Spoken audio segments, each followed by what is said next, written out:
So now I just want to speak a little bit more about those 4 meditations.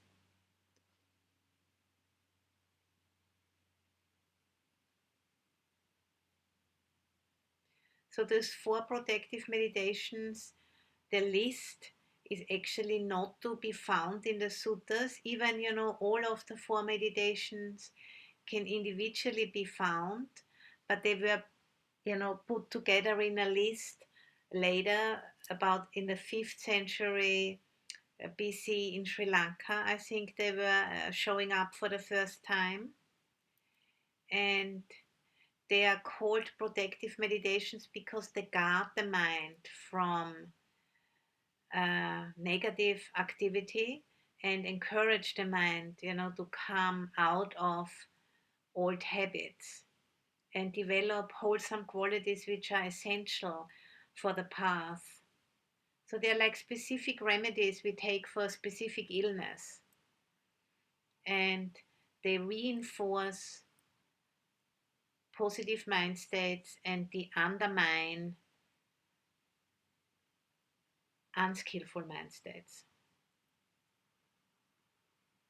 And in the traditional order, they are is usually started with the recollection of the Buddha, then metta, then asubha, or the not beautiful side of the body, and the last one would be recollection of death. But I have decided for this retreat to do a different order because I think that works better for people who haven't grown up as Buddhists. And the order I'm gonna choose to do it is I'm starting with the non-beautiful side of the body, asubha, then doing a recollection of death, then metta, and then ending with recollection on the Buddha. I think that's more expedient for us because most people here on this meeting haven't grown up as Buddhists. There's just, I think, Manik and Dhammika who have grown up in Sri Lanka, and I don't think there's anyone else. So these 4 different recollections, different meditations, the first 2, Asubha and recollection of death, show us our limitations in terms of the realities of a human life and encourage letting go. And the other 2, metta and recollection of the Buddha, they show us the true potential of a human life and uplifting the mind.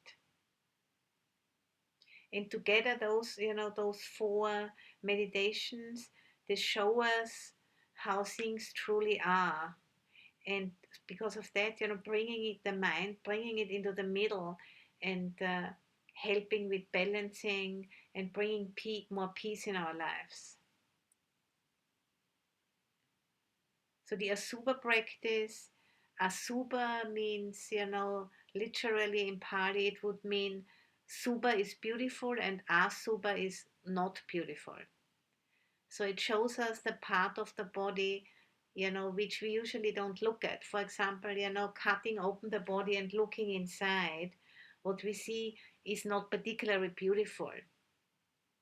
And that kind of meditation is encouraged, to not to get disgusted about the body, but to balance out if there is a great amount of lust, maybe, with our own bodies or with the bodies of others. It can help us to see a side we usually don't look at. It's an antidote to lust, and it supports detachment, and brings us the full picture of what the body actually is. And often, in these meditations, we're looking at the body in terms of skin, flesh and bones, or looking at the body in terms of what we can see from the outside, skin, hair, fingernails and teeth and toenails. So that can also give us a different way of looking at the body, and then we can ask ourselves, what am I fascinated with here? Is it the skin, or is it the fingernails, or is it the teeth? And that just, it brings some humor in the practice, and also it stops the mind if you've never thought that way. So it brings us the full picture. And then there's also the meditation on the elements. Seeing that the body consists of the elements or consists of many different parts. And when it's like comparing it with a riding animal, a mount animal. When the time comes to give it back to nature. If we have considered that often enough, we won't have such a great difficulty in giving it back. It helps us, see the emptiness of the body, the not selfness of the body. The body doesn't exist from its own side, but it's a coming together of many components, many causes and conditions. And we do have like a certain influence, to keep it healthy by exercising it and eating well. But finally, we don't have control because everybody will die one day. No matter, how healthy we have been eating and how well we have been exercising. When the time comes, we have to give the body back. Give it back to nature, the rightful owner of the body.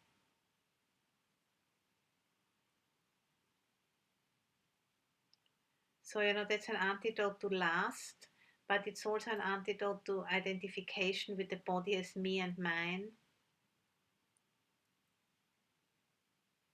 And the classic meditation also in our chanting book would be, we have a chant on the 32 parts of the body. There's like a whole list of all different parts, like, liver and lung and brains and blood and mucus and stomach and all of the bits and pieces. And it's just like a helpful way of thinking to really take it home that this body is not just a thing. It consists of many, many pieces. And all of them, can fail. And there are so many. So there are so many chances, for one of those pieces to not operate well, and then we get sick. Or we even die. So that's the Asubha practice. And tomorrow I'm going to do a guided meditation in the morning on this. We have mainly speaking about, the body parts, and then afterwards the elements.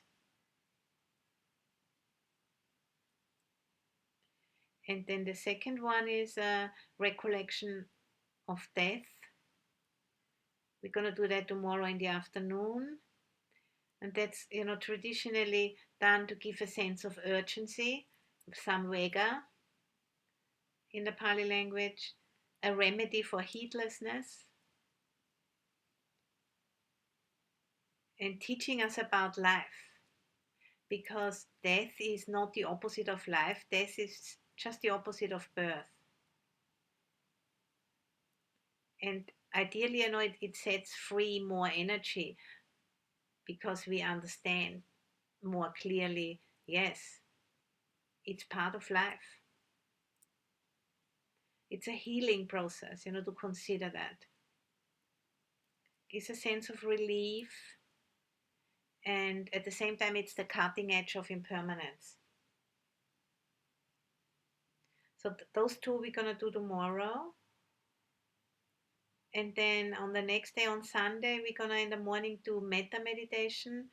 I'm sure many of you have heard about this meditation on loving kindness, one of the 4 Brahma Viharas, the root Brahma Vihara really. And it's an antidote to anger and ill will and to fear as well. Opens the heart, opens the mind, helps us to come back on track when we're lost in aversion, and helps us, to embrace things as they truly are. Because it opens the mind wide. And at the same time, it trains us in kindness towards ourselves and our own mind states and bodies, and also helps us, to understand others better and have more capacity for kindness. And then the last one is the recollection of the Buddha, which shows us our ultimate capacity to have the same capacity as the Buddha, and to connect with our inner Buddha, our own capacity for full awakening, and also take some courage from the historic Buddha as our teacher and our role model. And then there's many other Buddhas in in other schools of Buddhism. For example, next to me I have Kuan Yin, which is from the Mahayana tradition. She also features in the Theravada, but only very little. Kuan Yin is the embodiment of compassion. And then above me, I have the Tibetan Vajrasattva, the Buddha of purification. That practice is done in the Tibetan tradition, in order to encourage uh, visualization of like just purifying the body. Maybe I can speak about it a little bit more tomorrow, after tomorrow. So there's all different skillful means, but I'm mainly teaching from the core teaching of early Buddhism, which is the root of all of those teachings.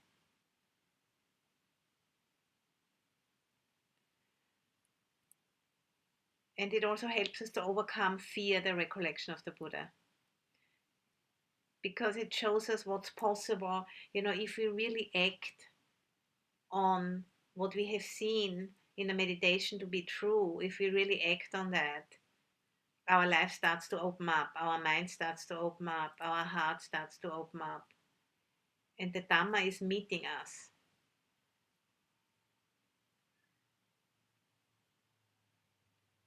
And we become more and more confident in, yes, I can do this. And I can learn from everything. I can learn from my mistakes as well as from my triumphs. I can learn from everything. Just, like the Buddha too. So those protective meditations are not like talismans, who protect us from having bad luck or having a problem, but it's more like it gives us tools to stay balanced and to learn from our mistakes and to respond in a way which leads towards greater freedom and protects us from our own delusions and from the delusions of others. Because it's tools for transformation. And and if we have those, then we can take any kind of obstacle. It becomes an opportunity and reminds us of that which is really true and possible. And in a meditation, we can use those four either as a as a as an element which we do at the beginning of a sit, for example, do recollection on death for a few minutes, for 10 minutes, for 20 minutes, and then resume with our own usual practice. Or we can do it as a main meditation. And all four of them, they can either be done just at the beginning or end of a meditation in order, to get the mind settled, or also as a whole session. And they're all four of them are grounding and nourishing. And because they protect us from getting lost. And that's why it can be very helpful in the beginning of the meditation when the mind is not yet really settled. It can help us to get settled and for the mind, to quiet down.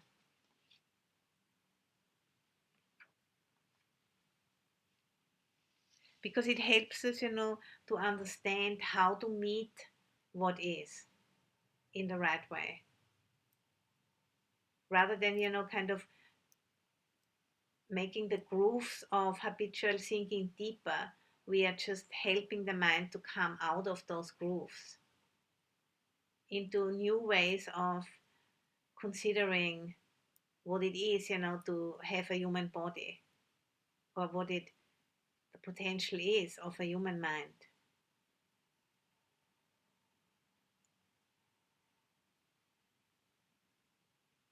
And then, through that, with the support of the refugees and the precepts, we have a whole different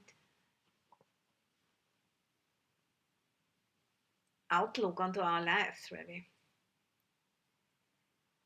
Because it shows us, that samsara and the way of being here in the world has its limitations, but if we acknowledge those limitations and really, accept them for what they are, other doors of freedom start to open up, because those limitations and the potential, they are working together. And that's what's so wonderful about these 4 protective meditations, is that it really makes that very clear.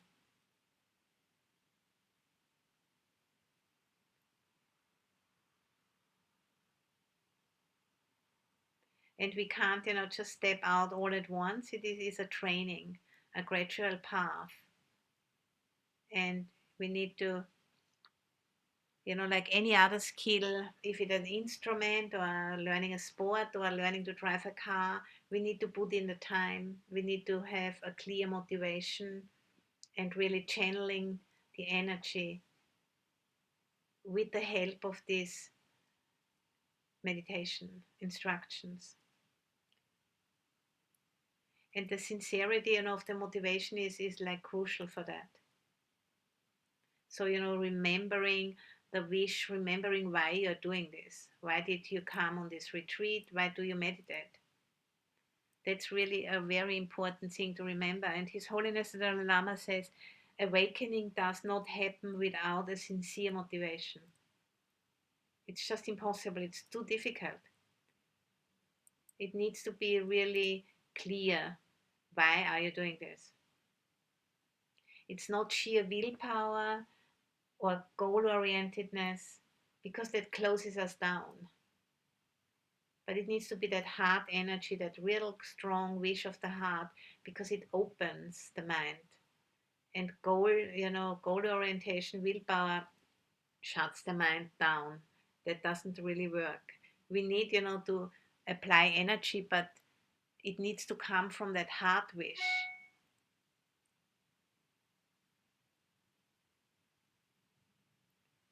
And it all starts, by hearing or reading or learning about the teaching from another who is already a little bit more ahead of ourselves, and also applying what's called yoniso manasikara, which is radical or thorough attention, or radical or thorough contemplation. And those 4 meditations are radical ways of looking at the body and at the mind.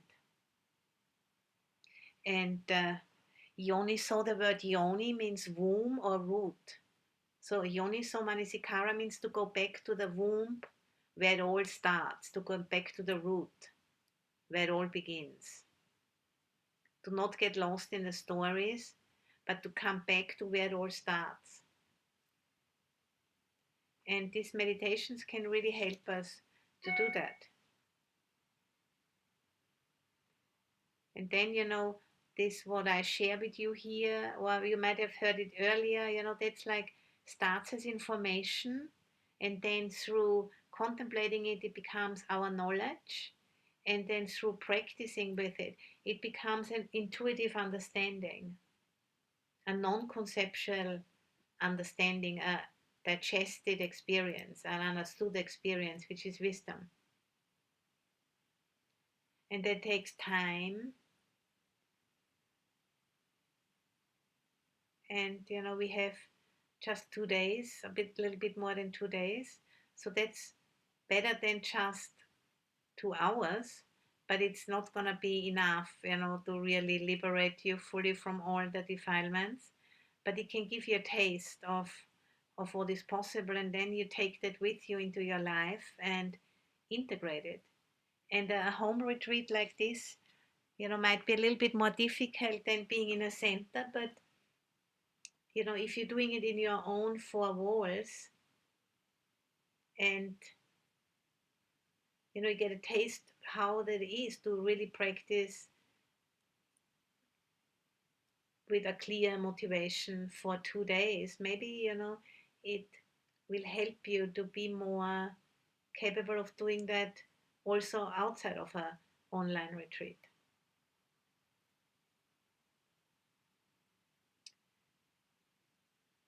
So I think that's all I'd like to share for now. And if there's any kind of questions or anything you would like to clarify or comment, I think we could do that now. And then afterwards we end with a chant. So, and again, I think the best way would be to raise your Zoom hand. And if you don't have one, then raise your physical hand. And don't be shy to ask because it helps everyone. And if you don't want to speak, you can also type it into the chat.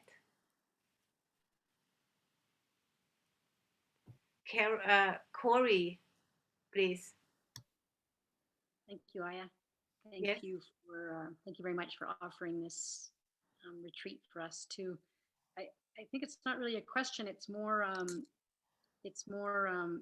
just your comment about that we need energy and it needs to come from the heart, and it's not willpower and it's not having a goal. And I feel that we're sort of raised to have that willpower and have that goal orientation in our Western culture. And so I appreciate that you saying it. Just you just need to have some energy, and it needs to come from the heart. So thank you for that. Thank you, Corey.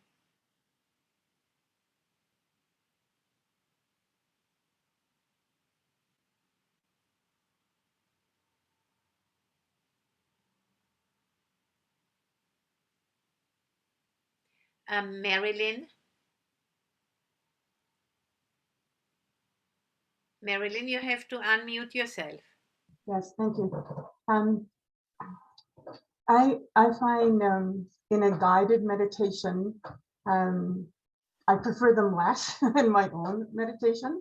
And when you come to the part where you're saying coming back to your body, I have this real resistance to do that. I'm wondering, is that actually grasping? I want to stay where I am. I don't want to come back. So is that something that I have to like work on in a sense to let go of that more?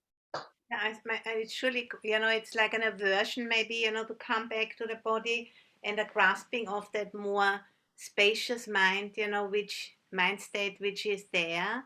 But I think it's really good, to notice how the mind is, if the mind has this subtle joy of being in the present moment. Of course, that's something beautiful. We like to go there again and again, and the grasping is something extra which doesn't need to be there. Just knowing, the subtle joy of being in the present moment is something really good to take in, because the more clarity you have about that joy, the easier it is for the mind to go back there. And the grasping is really more an obstacle. So, being aware of the grasping and not putting a version on top of it, just being aware of it, yeah, and seeing, that it doesn't really serve you in any way. Because you can, when the time comes and you have time for another meditation, you can, that subtle joy can be experienced again and again, and the aversion to coming back is just in the way of that. And watching impermanence, being clear of, however sublime the mind state is, when the time comes, to go and go shopping or go to cook food or clean up or so, we need to be able to move between all of those different tasks of what it is to be a human being, and no need to add a version on top of it, but also if that what happens, to just know it. Yeah, thank you. And then I was Stephen Locke. Hi. Hi. Um, could you put a little bit more context around the concept of, and I don't remember it, I just remember the first word yoni, and I got dot, dot, dot, about to go Yoni, back, to go, Yoni so Manasikara.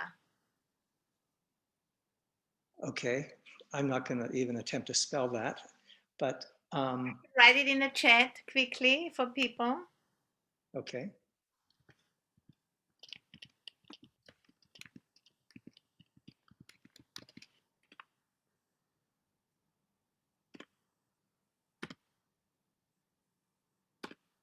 What's happening?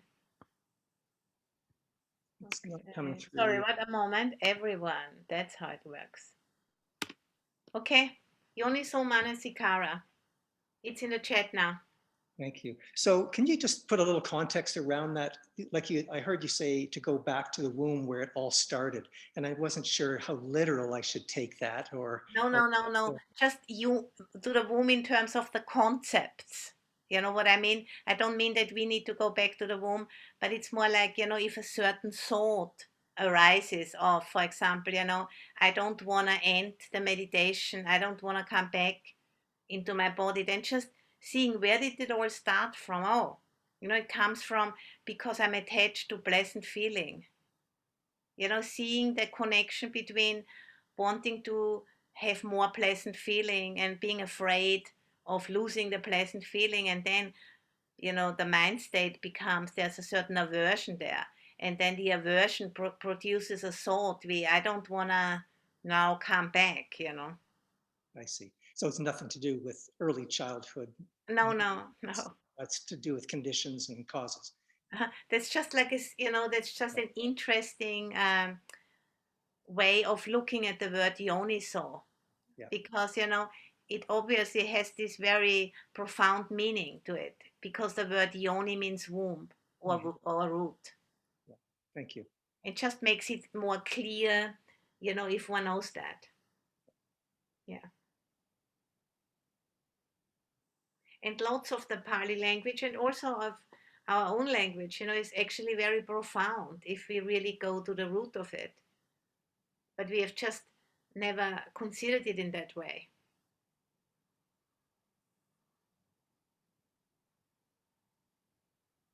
Thank you. Yeah.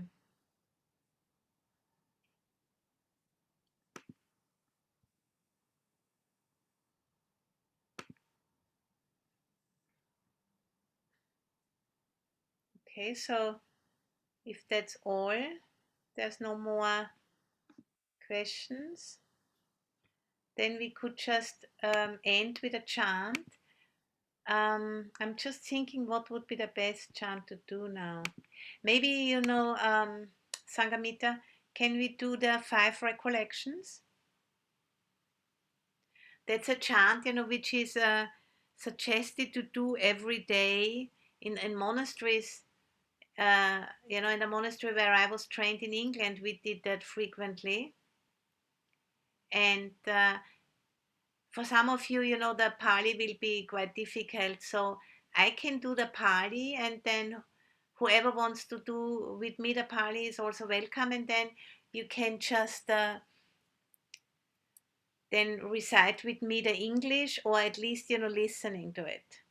And it's just a very concise way of looking at the human condition, and using that as a sense of encouragement, and producing what's called samvega, a sense of urgency about the practice. Handamayanga pinyapachavekanapadang panamase. Now let us recite the passage for frequent recollection. Charatamo mi charanang anatita. I am of the nature to age. I have not gone beyond aging. Bayati Dhammo mi bayati anatita. I am of the nature to sicken. I have not gone beyond sickness. Maranatamo mi maranang anatita. I am of the nature to die. I have not gone beyond dying. Sapehi me piyehi manapehi nana pavo vina pavo. All that is mine, beloved and pleasing, will become otherwise, will become separated from me. Kamma sakami kamma dayada kamma yoni kamma pando kamma patisarana. I am the owner of yang kamang karisami kalayanang wa papakang wa tasatayata pavisami. I am the owner of my karma, heir to my karma, born of my karma, related to my karma, abide supported by my karma. Whatever karma I shall do, for good or for ill, of that I will be the heir. Evang ang he apinhang pachave kitabang. Thus we should frequently recollect.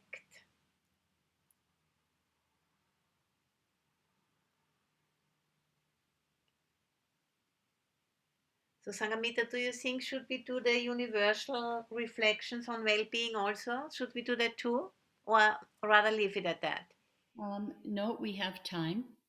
Okay. Maybe you can bring that up too. So the 5 recollections are more, bringing a sense of urgency and sobering the mind. And then we have another chant, the reflections on universal well-being, which uplifts the mind.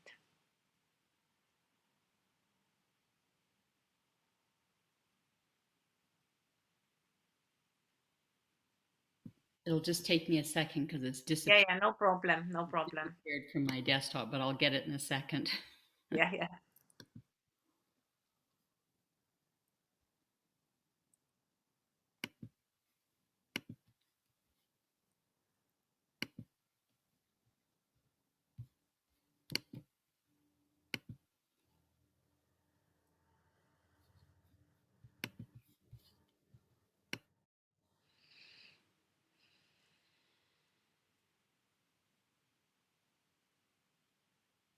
Yes. So we're gonna do the English, Sangamita. Just the English underneath. Okay. Now let us chant the reflections on universal well-being. May I abide in well-being, in freedom from affliction, in freedom from hostility, in freedom from ill will, in freedom from anxiety, and may I maintain well-being in myself. May everyone abide in well-being, in freedom from hostility, in freedom from ill will, in freedom from anxiety, and may they maintain well-being in themselves. May all beings be released from all suffering, and may they not be parted from the good fortune they have attained. When they act upon intention, all beings are the owners of their action and inherit its results. Their future is born from such action, companion to such action, and its results will be their home. All actions with intention, be they skillful or harmful, of such acts they will be the heirs.